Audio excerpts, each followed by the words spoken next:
And ayan, so nakita nyo kung paano yung mga dapat natin gawin. So pag nakapunta na tayo dun sa help, sigurado ako magre-reply yan na i-screenshot mo si additional requirements.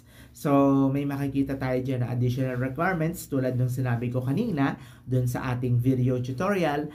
Ipo-forward mo din yan kay CIMB. Then wait tayo ng up to, sinasabi nila 1 to 7 banking days, pero mabilis lang yan silang mag-reply, 2, 3, 4 days, meron na po yan agad. Then kapag naging okay na yan, wala nang additional requirements, mawawala na yung pagka-block niyan at pwede na nating magamit yung ating Revi Virtual. So yung ating Revi Virtual, maaari natin siyang gamitin sa mga online payments, pwede natin siyang matransfer sa ating mga CIMB, yung ating mga funds, and pwede natin siyang ma-convert sa cash sa tulong ng Almontera tutorial, syempre. Okay? So, ayan lang yung topic natin for today's video. Tinuruan ko lang kayo kasi actually, nag-update na kami ng source of funds and isa rin kami sa na-block. Yes, dalawa kaming na-block niyan, yung kay Jerbs and tsaka yung sa akin.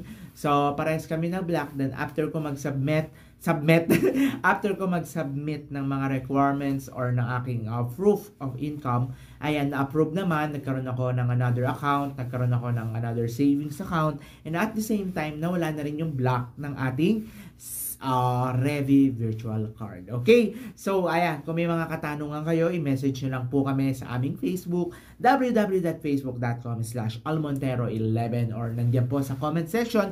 Tandaan nyo po na never kaming unang magme-message sa inyo. Tandaan nyo po na ang aming Facebook ay may mga blue badge. Okay? So, hanggang dito na lang po ang video na ito. Happy 30K subscriber mga ka-tutorial. So, hanggang dito na lang. Maraming salamat sa patuloy na suporta. Mag-iingat po tayong lahat.